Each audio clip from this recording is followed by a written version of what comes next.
পরে আমার তো আপনারা সবটাই জানেন, আমি সময় দিয়েছিলাম সংবাদ মাধ্যমে ৫ ঘন্টার। আসলে আমার জীবনের মূল্য কারোর কাছেই নেই, আমি বুঝতে পারলাম না আমার নেতৃত্বের কাছে আছে না অন্যান্য কারোর কাছে, আমি কোনো রকম কিছুই পাইনি। তো ৩ দিন সময় দেওয়া হয়েছিল, আমাকে বলা হয়েছিল যে রাজ্য সভাপতি গতকাল আমার সাথে দেখা করবে, আমাকে বলেছিল আমার নেতৃত্বরা, এবং সিএম স্যারের সাথেও দেখা করার ব্যবস্থা করবে, কিন্তু কিছুই হয়নি। আমি যে বলেছি আমি সোসাইটিতে পর্যন্ত পদক্ষেপ নেব, তারপরে এখনও পর্যন্ত কোনো রকম স্টেপ ওনারা নেয়নি।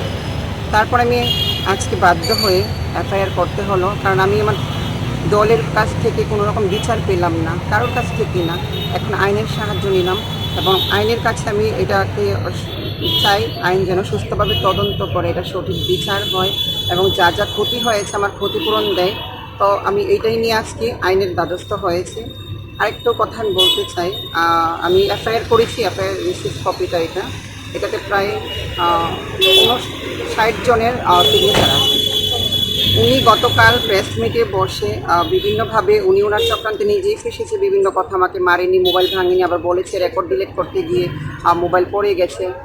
আবার বলেছে যে আমি নাকি ওনার অফিসে গিয়ে টেবিল থাপড়ে ওনারকে বলেছি ওনার পদত্যাগ করাবো 6 মাসের মধ্যে। তো আমি বলতে চাই কর্পোরেটর মহোদয়াকে, যদি 6 মাসের মধ্যে আমি ওনার ওয়ার্ডে গিয়ে থাকি আর 2 মাসের আগে, তো অবশ্যই ওনার বাইরে সিসিটিভি ফুটেজে থাকা দরকার যে এই 2 মাসের মধ্যে আমি ওয়ার্ডে গেছিলাম কি না, এবং ওয়ার্ডে যারা যারা ছিল তারাও সাক্ষী থাকা দরকার যে কোন মানুষটা এসে টেবিল থাপড়ে কর্পোরেটরকে বলেছে। আর কর্পোরেটর মহোদয়া এটাও ভুলে গেছেন উনি যে মিথ্যে কথার একটা সীমা থাকে, উনি প্রমাণ করে দিলেন উনি মিথ্যে কথা বলে, যে কী কী মিথ্যে কথা উনি বলেছেন, কতটুকু মিথ্যে কথা বলেছেন। তো আমি এইটাই চাইবো সঠিকভাবে তদন্ত হোক। আর কর্পোরেটর মহোদয় কালকে আরেকটা কথা বলেছেন যে অর্জুন দাসকে আমার সাথে জড়িত করেছেন, যে অর্জুন দাস আসলে কি পাড়া প্রতিবাসী একজনের জন্য গেলেই তাকে সাপোর্ট করা হয় না।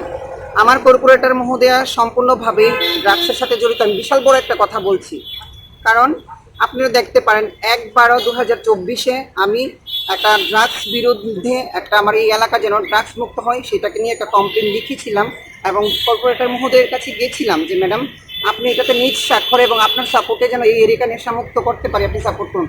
উনি আমাকে বললেন পায়েল বসো, মাথা ঠান্ডা করে আমাকে বসিয়ে বলল যে কি হলো, তারা করুক, তুমি তো এখন কিছু করো না কাজ, আমি তোমার ওয়ার্ডে একটা প্রত্যেক মাসে 10,000 টাকার মতো একটা ব্যবস্থা করে দেবো, তারা করো, তুমি এইসবে যাও না।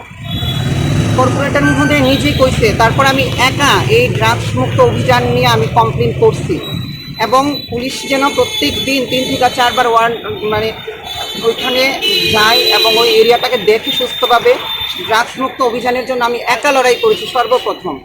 তো কর্পোরেটর মহোদয়া যেইভাবে বললেন কার কার সাথে নিয়ে জড়িত করলেন, আমার কেউ নেই। অপরাধী আবার কিসের ভাই আর কিসের বন্ধু, যে অপরাধ করে তার শাস্তি হওয়া দরকার, যদি চোর হয় তার ফাঁসি হওয়া দরকার, যদি সে ড্রাগস বিক্রি করে সমাজ নষ্ট করে তার যাবজ্জীবন কারাগারে থাকা দরকার, তাকে নিয়ে এসে আমার সাথে জড়িত করছে। ছি ছি ছি সান্ত্বনা সাহা, আমি আপনাকে তীব্র নিন্দা জানাই এবং এটা সুস্থ তদন্ত এবং ওনার শাস্তির দাবি করছি আমি।